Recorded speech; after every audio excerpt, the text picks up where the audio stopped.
The train whistle was a ghost, already faded into the big Montana sky. But Clara Ray didn't move.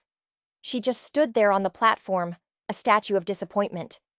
Her gloved hands were clenched around the handle of a worn carpet bag, and her breath was a small, white cloud in the cold air. Dust devils danced around her boots as the last of the passengers vanished into the town, swallowed up by waiting families and warm greetings. But nobody had come for her. Again. Clara sank onto a rough-hewn bench, the cold seeping right through her coat. The weight of it all, the endless humiliation, made her spine feel like it might snap. She pulled a letter from her pocket. The paper was soft, the creases worn from being read 1,000 times. She knew every word by heart, every promise scribbled by the man who called himself Harland Cololton. I have a quiet home, a warm hearth, and a place for a kind soul to belong. But there was no wagon, no friendly wave, only the biting wind and the silence. From across the way, 2 young men leaned against a barrel, their grins sharp and cruel. One of them laughed, a sound that cut right through her. "There she is," he said, loud enough to carry. "The half-blood bookkeeper. Thought she'd marry herself a rancher, did she?" Clara flinched. The words were as familiar as her own name. It wasn't the first time she'd been left standing alone. She'd been turned away at the altar twice. Once in public, with the whole town watching. Once in private, with a slammed door. Each time the reason was the same, a poison whispered from one person to the next. "She's part savage. You know about her mother, don't you? That blood runs deep. Even when she'd tried to build a life for herself, opening a small library near Fort Union, the whispers had followed her, sticking to her like mud. Half-blood orphan. Untouchable."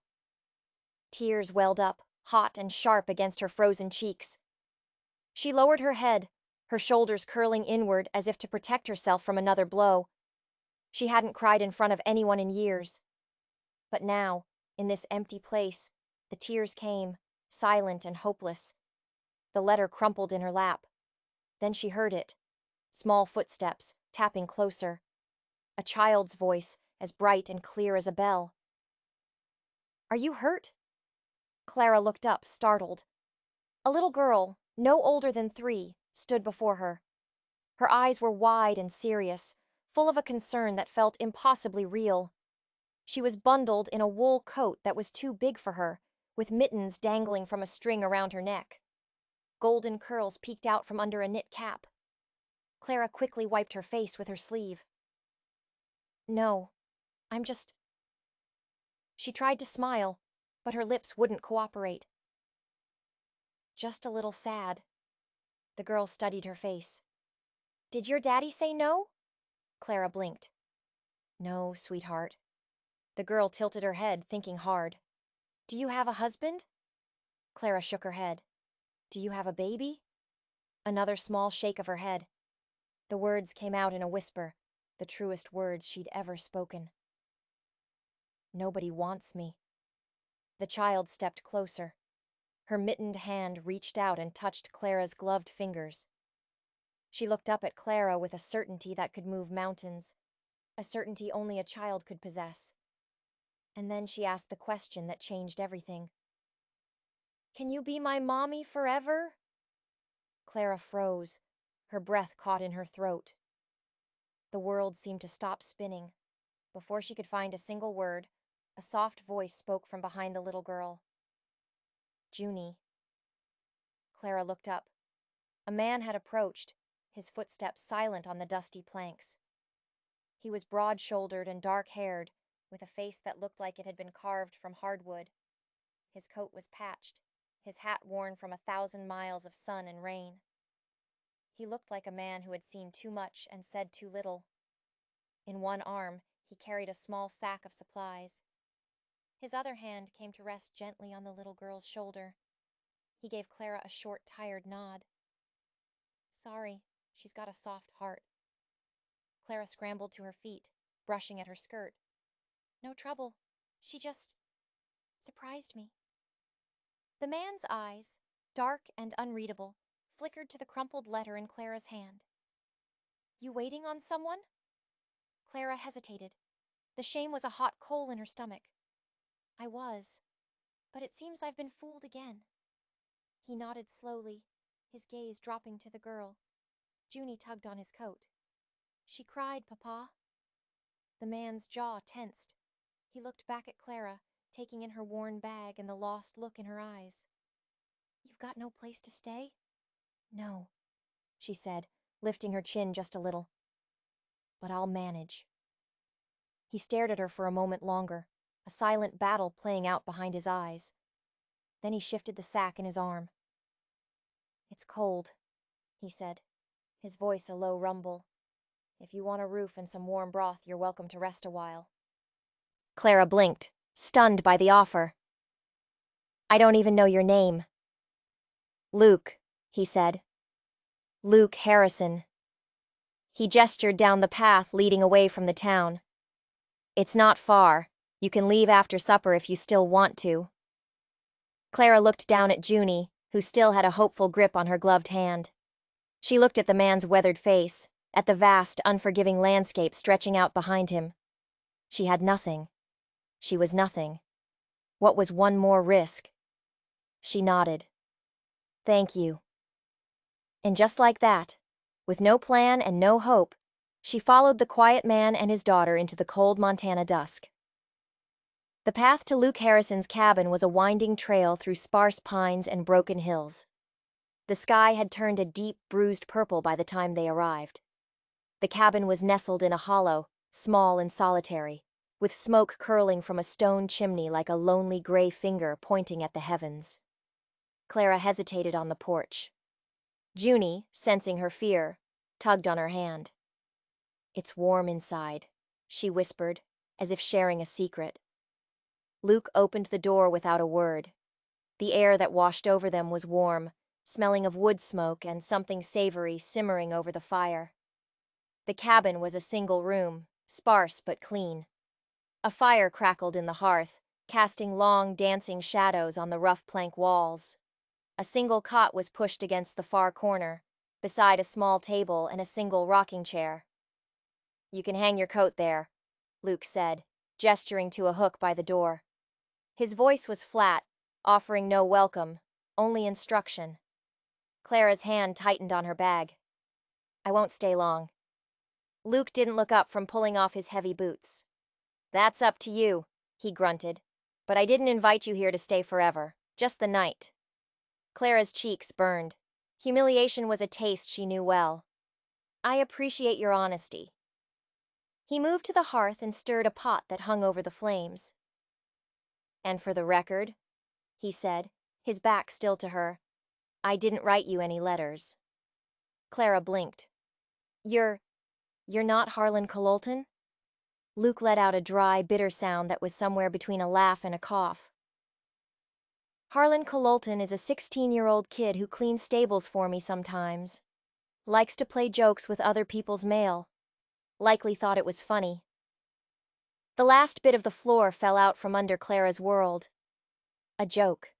Her last, desperate hope had been a cruel joke played by a teenage boy. She stared at the floorboards, her vision blurring. "I see," she whispered.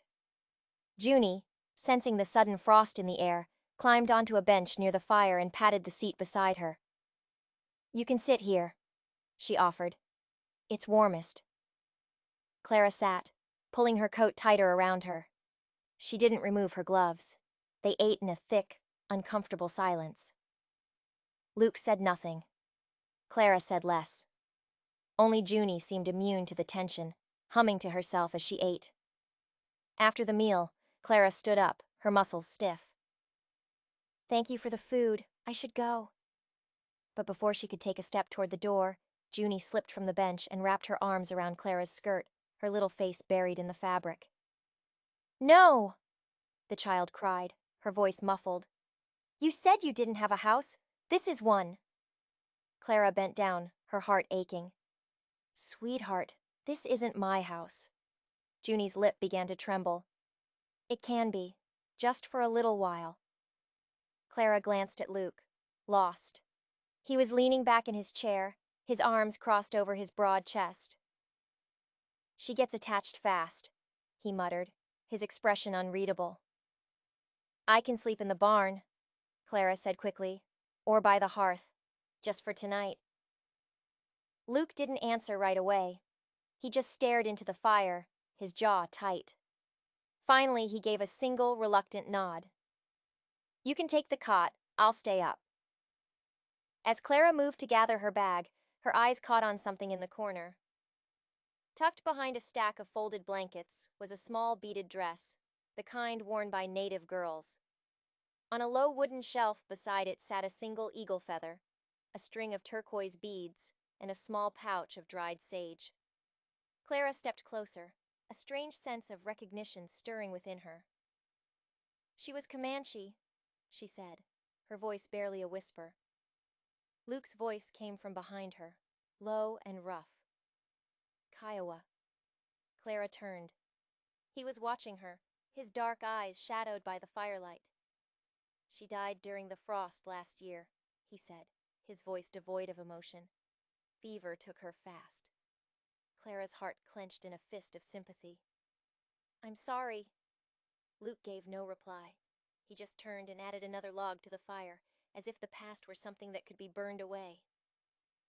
Later, long after Junie had fallen asleep, Clara sat by the window, a blanket wrapped around her shoulders. The silence stretched between them, thick and heavy. You can stay, Luke said suddenly, his voice startling her. Just for a few days. She's calm when you're here. Clara looked at his silhouette against the fire. That's all right, she said quietly. I won't ask for more. He nodded once, a sharp, final movement. Neither of them spoke again that night. But as the fire burned low, the small cabin no longer felt like a place built for one man's grief. It felt like a place that was waiting. It began with a shiver, just a small tremor that ran through Junie's little body. She had been dancing in the meadow that morning, her bare feet kicking up dirt, her laughter chasing the butterflies. But now, she lay curled on the cot, her skin flushed and unnaturally damp. By nightfall, the shiver had become a storm. Her breaths came in shallow, ragged gasps, and her body trembled violently beneath the quilt. Luke hovered over her, his face a mask of raw panic. His hands, usually so steady with a rifle or a hammer, shook as he tried to press a wet cloth to her burning forehead. She's burning up, he muttered, his voice hoarse with fear. I don't know what's wrong. Clara had been sorting the few herbs she carried in her bag when she heard the terror in his voice. She was across the room in an instant. What happened? She was fine, Luke said, raking a hand through his hair. Just a sniffle. Then she got quiet. Too quiet. Clara placed the back of her hand on Junie's cheek. The heat was shocking, pulsing against her skin like fire under thin ice. She has a fever, Clara said, her voice steady and calm, a stark contrast to Luke's frantic energy. A bad one. Luke's mouth tightened into a grim line. Can we take her to town? To the doctor? Not tonight, Clara said firmly. The roads are frozen solid. She wouldn't last the trip. Luke stood up and began to pace the small cabin, his heavy boots thudding on the floorboards like a frantic heartbeat.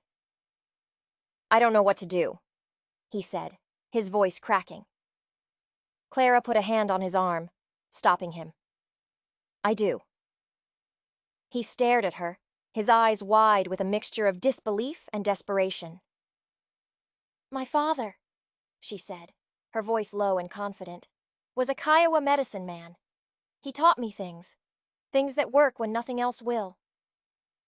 Luke hesitated, the war between his ingrained mistrust and his desperate love for his daughter playing out on his face. Finally, he gave a sharp, decisive nod. That was all Clara needed. She moved with a swift, practiced efficiency, pulling dried roots and bundles of wrapped leaves from her satchel. She boiled water over the fire, steeping the herbs until the cabin filled with a strange, earthy aroma. She crushed other ingredients into a thick, dark paste. She worked without pause, her movements sure and certain. Luke watched from the corner, his arms crossed tightly over his chest. "She's just a child," Clara murmured, more to herself than to him, as she gently placed a cloth coated in the herbal paste on Junie's chest. "But she burns like she's carrying the weight of the world." "She's all I have," Luke said, his voice raw. Clara didn't answer. She just kept working, her focus absolute. She lifted Junie's head, coaxed her lips apart, and let a few drops of a bitter tea trickle past her tongue. The little girl whimpered but swallowed. "She needs to sweat it out," Clara explained. "If she does, she'll break the fever before morning." The room fell into a tense quiet, broken only by the crackle of the fire and the occasional soft moan from the cot. Luke sat on a stool, his elbows on his knees, his eyes never leaving his daughter's face. "You've done this before?" he asked, his voice barely a whisper. Clara nodded, not looking up. "Twice. One was a boy who had croup so bad he couldn't breathe. The other was a man with a fever after a winter hunt." She paused. "He lived." Luke's jaw twitched. "You sound more sure than most doctors." "I had to be," she said simply. "Where I grew up, nobody came for us when we got sick." He studied her face in the firelight, her calm, her certainty, the gentle precision of her hands, and something inside him, a wall he'd spent years building, began to crumble. He wasn't used to this. He wasn't used to being helped. He was the protector, the one who stood between his daughter and the harshness of the world. But tonight, it was Clara who stood between his child and death. She wiped Junie's forehead, replaced the compress, administered more tea. She whispered lullabies in a language Luke didn't understand, the words soft and ancient. Sometime long after midnight, the child stirred. Her cheeks were still flushed, but her breathing was deeper, easier. She opened her eyes, hazy with fever. "Mommy," she whispered. Clara froze. Luke inhaled sharply, a sound like a blade cutting the air. Junie's small hand fumbled across the blanket until it found Clara's. She gripped it tightly, her small fingers surprisingly strong, and then drifted back into a peaceful sleep. Clara looked at Luke, her lips parted, her eyes wide. She doesn't understand," she whispered. Luke's face was a mask of shadows and firelight, impossible to read. But when he spoke, his voice was low and thick with an emotion he couldn't hide. "She knows what feels safe." They sat in the heavy silence, the unspoken truth of his words hanging between them. Outside, frost painted silver ferns on the window panes. Inside, the little girl slept, her hand held securely in Clara's. And Luke Harrison watched them both, as if he were seeing a dream he was afraid to wake up from.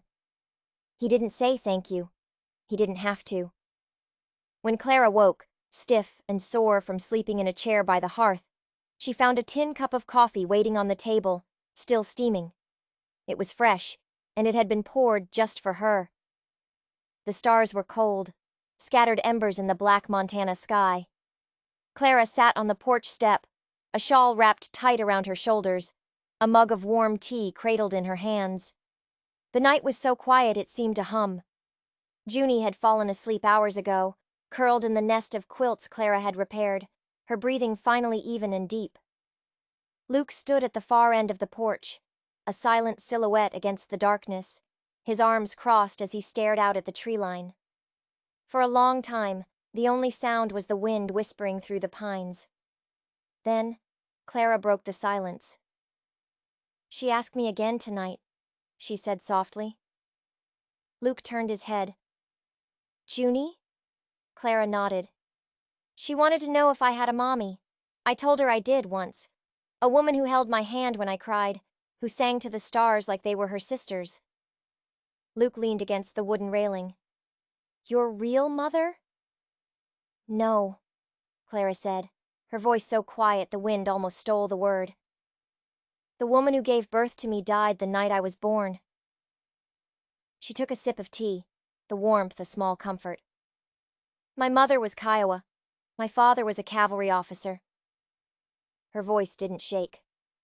This story was an old, smooth stone she'd carried for so long it had become a part of her. "She was taken during a raid, left pregnant. Some say he meant to come back for her. Others say he was just drunk. I don't remember him, and I don't want to."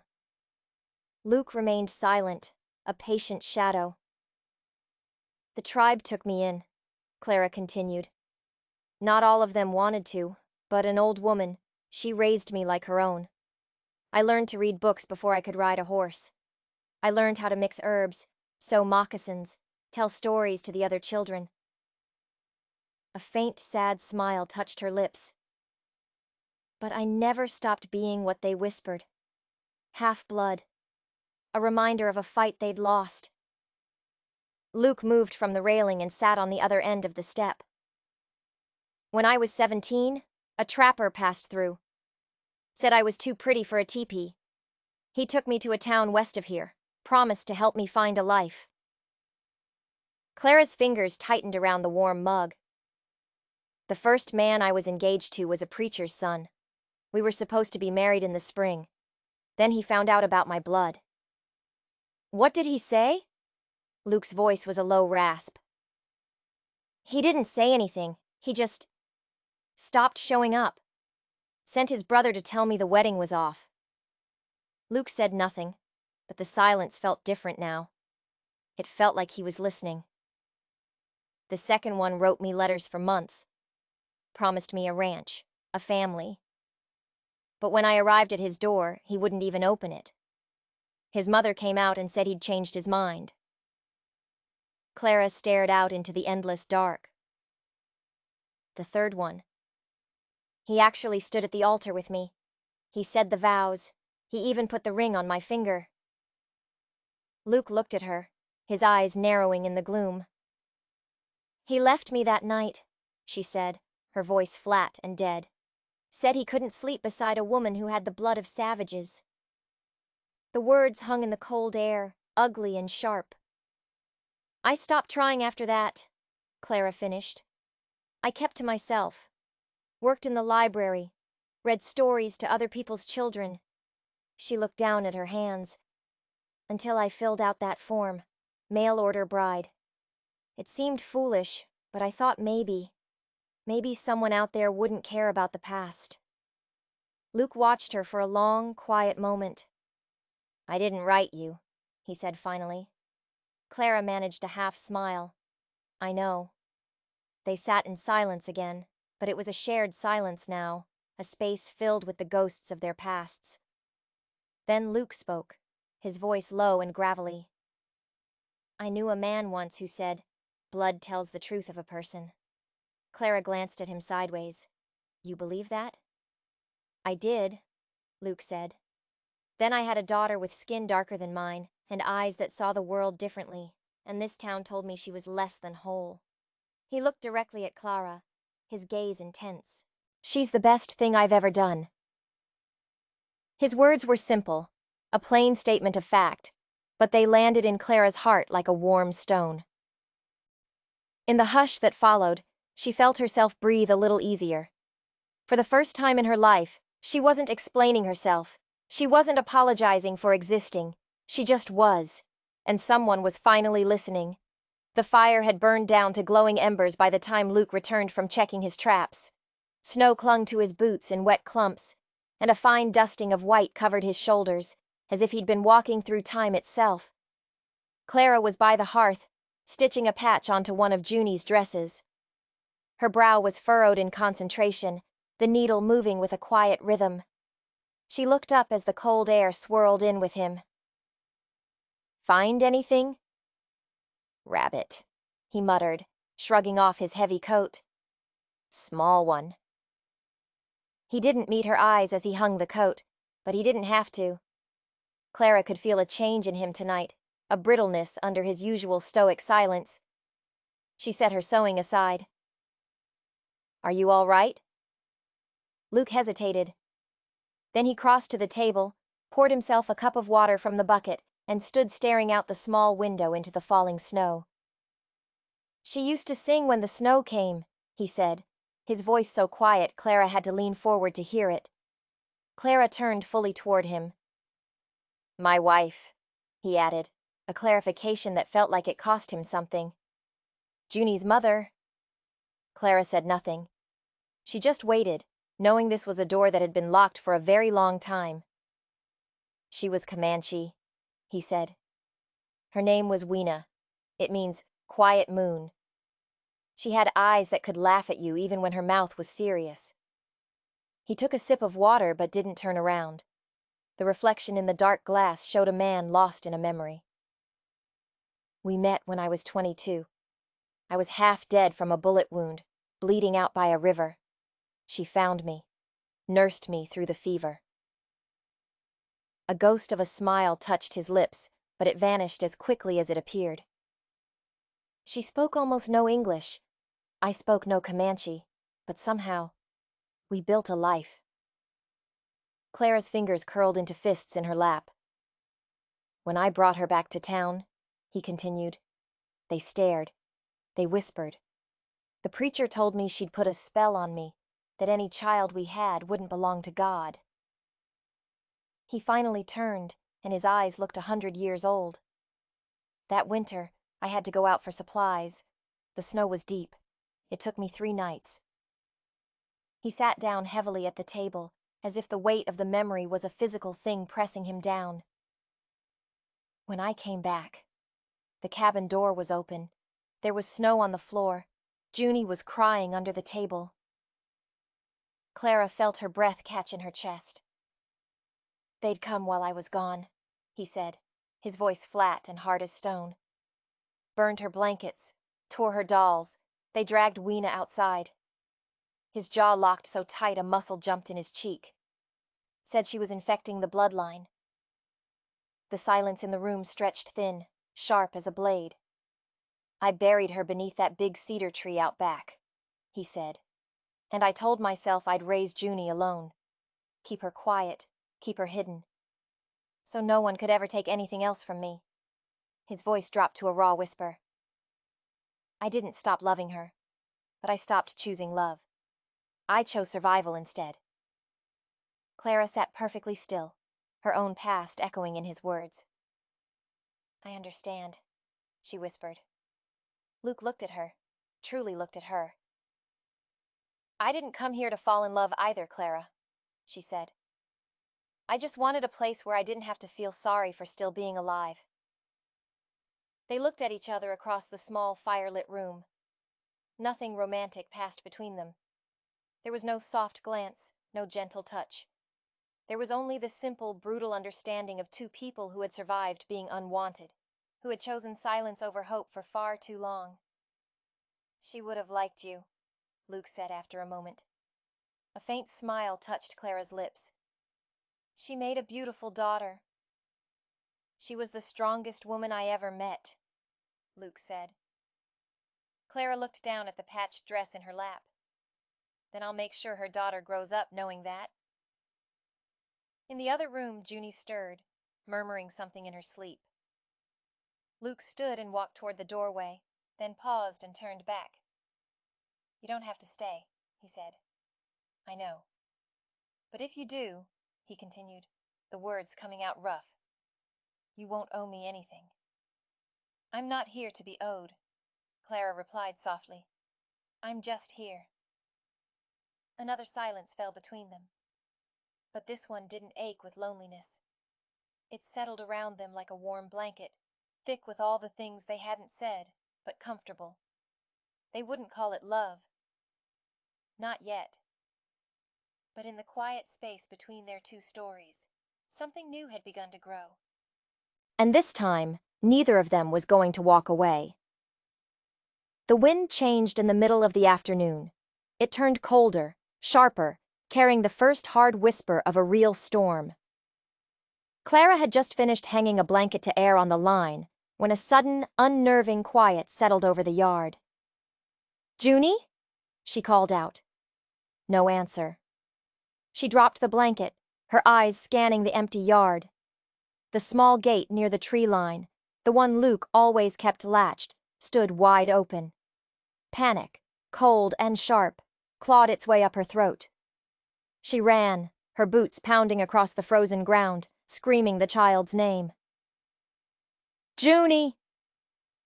She found the first sign by the stream, tiny footprints in the thin layer of snow. Then a flash of red, a ribbon from Junie's hair, snagged on a thorn bush. And then she heard it, a splash, followed by a terrified scream. Help! Clara's heart seized. Down by the edge of the creek, where the ice was thin, Junie was flailing in the frigid water.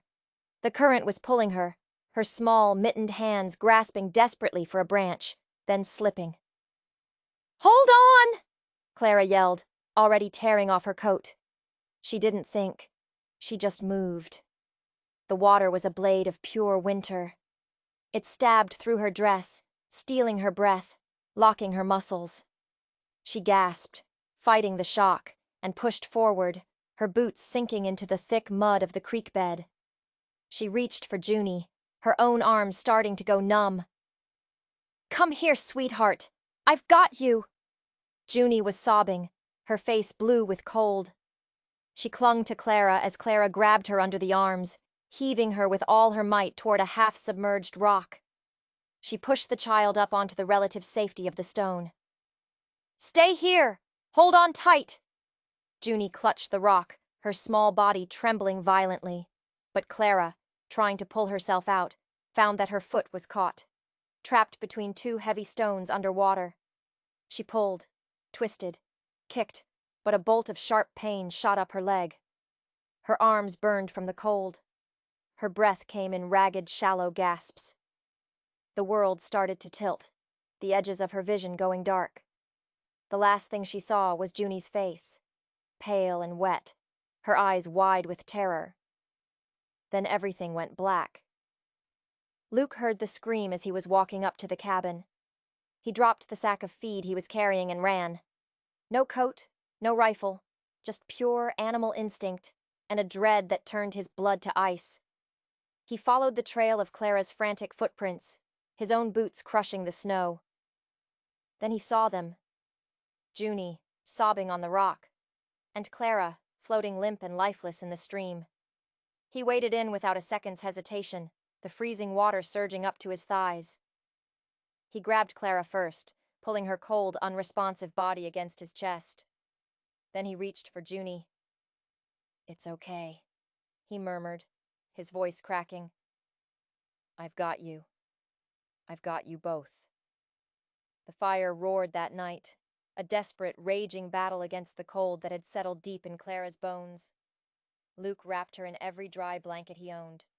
He stripped off her wet clothes with trembling hands, his gaze clinical and focused, never looking where he didn't need to. Her skin was the color of ice, her lips a faint, terrifying blue. He held her close, pressing the warmth of his own body against hers, his lips near her ear. Stay with me, Clara, he whispered. Come back.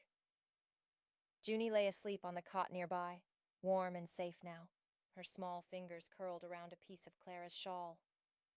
Luke stayed awake the entire night, feeding the fire, rubbing warmth back into Clara's frozen limbs, whispering the same words over and over like a prayer. Please don't leave me. He didn't cry, but his voice broke on the words, shattering the tough exterior he'd worn for years.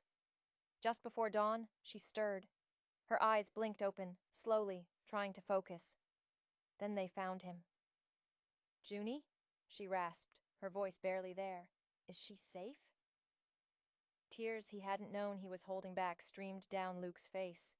He brushed a damp strand of hair from her forehead. She's safe, he whispered, because of you. Clara swallowed, a painful-looking effort. Her whole body began to shake. I couldn't let her go. I know, he said, his voice thick. You didn't. His hand trembled as he cupped her cheek. You saved my daughter, Clara. You could have died. She looked at him, her eyes clear now, holding his gaze. I'd do it again. Luke bowed his head, his shoulders shaking with a sob he couldn't contain. For a long moment, he couldn't speak. Then he looked up, his face raw with emotion. "Don't ever leave again, Clara," he whispered fiercely. "Don't, please." She weakly lifted her hand and touched his, her cold fingers curling around his strong ones. "I wasn't planning to." And for the first time, Luke didn't just see a woman who had arrived by mistake. He saw the woman who had chosen to stay. The woman who had fought death for his child. The woman who already belonged. When Clara finally woke, the cabin was filled with the deep, quiet dark that comes just before dawn. The fire had burned down to a bed of soft, glowing embers, casting long, sleepy shadows across the log walls. The first thing she felt was a small, warm weight beside her. Junie was sitting up on the cot, holding a rag doll in one hand, watching her with wide, solemn eyes. The moment Clara's eyelids fluttered open, Junie's face lit up. "Clara!" she cried, scrambling over and wrapping her small arms around Clara's neck. "You woke up!" Clara, still weak and groggy, blinked as the small body pressed against her. "Sweetheart," she managed to whisper. Junie pulled back just enough to look her in the eyes, her expression deadly serious. "Can you be my mommy forever?" It was the same question, from the same tiny voice. But this time, everything was different. This time, Clara didn't flinch. She didn't hesitate. She pulled the child back into her arms, holding her tightly. Her own arms shook, not from the lingering cold, but from the weight of a feeling she had never dared to hope for. Tears slipped down her cheeks, warm and real. "Yes," she whispered into Junie's hair. "Yes, baby. If you'll have me, I will." Junie nodded fiercely, as if sealing the most important deal of her life, and snuggled under the blanket beside her. Clara held her as if she'd been born to do nothing else. From the doorway, Luke stood silent, a shadow in the shadows. He had heard it all. He didn't move, didn't interrupt the sacred moment. Only when Junie's breathing had deepened into the rhythm of sleep did he quietly step outside into the cold. The stars above flickered behind drifting clouds. A light snow had begun to fall again, each flake a tiny, silent blessing on the quiet earth. After a while, Clara carefully rose from the bed. She wrapped a shawl around her shoulders and padded out onto the porch. The cold wood was a shock to her bare feet. Luke stood with his back to her, his hands gripping the railing, his head bowed. His breath came in pale clouds. Clara came to stand beside him. They said nothing at first, just stood together, watching the snow fall. Then Luke cleared his throat. "I ain't much for speeches," he said, his voice rough. "And I ain't got much. Not like other men." He looked at her, his eyes full of a raw vulnerability she'd never seen before. "I didn't send for you," he continued. "I didn't plan for any of this." "I know," she said softly. Luke hesitated, running a hand through his hair in a gesture that seemed almost boyish. "But when I saw you holding her, when I heard what you just said to her in there." He turned to face her fully. "I don't have silver rings or preacher's vows to offer. I've got this porch, a fire that doesn't always want to stay lit, a fence that always needs mending." He swallowed hard. "But if what you want is a place to stay, if what you need is to not be alone, then I've got that. I've got this cabin. I've got her." He took a breath. "And I want to have you too, if you'll let me." Clara's heart felt like it was going to beat right out of her chest. Her throat ached with all the words she wanted to say, but the only thing that came out was his name, a soft whisper. "Luke." He looked down, his shoulders slumping, already bracing for rejection. She reached out and took his calloused hand in hers. "I don't just want a porch," she said, "or a roof, or someone who just lets me stay." Her fingers squeezed his gently. "I want a family." Luke's eyes filled with a light she'd never seen before, a hope that chased away years of darkness. Just then, the cabin door creaked open. Junie tumbled out onto the porch, her bare feet slapping against the cold wood, her little arms flung wide. "My mommy and my pa!" she shouted, spinning in a joyful circle, her face tilted up to the sky, laughing as the snowflakes melted on her cheeks. Luke reached down and scooped her up in one smooth motion, settling her on his hip between them. Clara wrapped her arms around them both, pulling them into a tight embrace. And in that moment, beneath the falling snow, on the porch of a lonely cabin, they weren't three broken people anymore. They were one whole thing. A family, forged not by blood or by law, but by choice. The wind that swept across the plains carried the scent of dry sage and sweetgrass. It was early autumn again, a full year since that cold, desperate day at the train station. A year since everything had begun, not with a written promise, but with a whispered question from a little girl. Clara stood in the doorway of their cabin, one hand resting on her gently rounded belly. Their second child was due any day now, and her back ached with the soft, persistent pressure that meant new life was near. Behind her, Junie's laughter echoed through the house.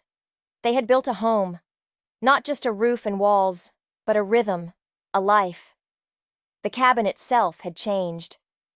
Luke had added a second room, his hammer blows a steady, determined song through the summer. He'd patched the roof, built shelves for Clara's growing collection of herbs and glass jars of salves. A small, hand-carved sign now hung above the door: Harrison and Ray, Herbs and Help. The townspeople had kept their distance at first, their suspicion a palpable thing. But Clara had a quiet strength they couldn't ignore. She never turned anyone away. The children came first, drawn by curiosity, asking about the strange-smelling plants and the books she kept by the fire. She taught them their letters, using charcoal on scraps of wood. Then their mothers started coming, knocking quietly on the door, asking for remedies for fevers and coughs. Then came the old men, asking for teas to ease their aching joints. No one called her half-blood anymore. They called her Miss Clara, and they meant it. Luke watched it all with a quiet reverence. He remained a man of few words, but he started leaving a bench outside the cabin for visitors to rest on. He sharpened tools for his neighbors without being asked. He was still the silent, watchful man she had met, but the hardness in his eyes had softened, replaced by a steady, protective warmth. And today, beneath a sky streaked with amber clouds, they were finally getting married. There was no church, no preacher. Just a wide, open field brushed with golden grass, and a handful of neighbors who had once whispered but now came bearing gifts of honey and hand-woven cloth. Clara wore a simple dress she had sewn herself, of soft brown cotton trimmed with lace. Her dark hair was braided, with a single hawk feather tied near the end, just as her mother had worn hers. Luke waited for her under the big sycamore tree, where they had once watched Junie dance in the first snow. Junie ran ahead of her mother, clutching a small, messy bouquet of wildflowers, her face split by a grin. Luke's hands trembled slightly as Clara approached. He had fought in wars, held dying friends in his arms, and faced down loaded rifles without flinching. But this, her walking toward him, made his knees feel weak. They stood face to face, the wind catching the edges of Clara's skirt. "I don't have rings," Luke said, his voice low and thick, "and I don't have a name that's ever meant much." Clara reached out and took his rough, calloused hand in hers. "I don't need a ring," she said. "I just need home." His eyes shimmered. She continued, her voice clear and strong for all to hear. "I used to be a woman no one chose, a bride no one sent for." She glanced at Junie, who was beaming with pride. "But today I am part of a family." He leaned in and kissed her beneath the old tree. There was no music, but Junie hummed a sweet, tuneless song as the sun dipped below the hills. That very night, Clara's labor began. Luke didn't sleep. He paced and fetched water and boiled towels, and when the moment finally came, he caught his son with hands that had once only known the cold steel of a gun. Clara, exhausted but radiant, looked up at him as he placed the baby in her arms. He held the tiny, swaddled bundle close, his face wet with tears. "You are not a mail-order bride," he whispered, his voice choked with emotion. "You are my choice, every single day." The baby whimpered once, then settled against Clara's chest. In the morning, Junie tiptoed into the room. She climbed carefully onto the bed and stared, wide-eyed, at the new baby. "Come meet your brother," Clara smiled sleepily. Junie leaned close and gently kissed the baby's forehead. Then she looked up at her mother. "Mama," she whispered, "you picked me, right?" Clara blinked. "What do you mean, sweetheart?" Junie touched the baby's tiny hand. "I wasn't born in your tummy, but you still picked me, like him, and like Daddy picked you." Clara's heart squeezed. She pulled both her children into her arms, holding them tight. "Yes," she said, her own voice thick with tears. "Yes, I chose you, and Daddy chose me, and now we all choose each other. Every day. No one gets left behind here." Outside, Luke was tending the garden, humming softly to himself. The wind moved through the wildflowers they had planted around the cabin. From where she lay, Clara could see him bend to pull a weed, then glance toward the window and smile. And in that simple, quiet moment, Clara knew this was a life that could never be taken from her, because it hadn't been given to them by the world. It was a life they had built themselves, out of the broken pieces of their pasts, choosing to give each other everything they had.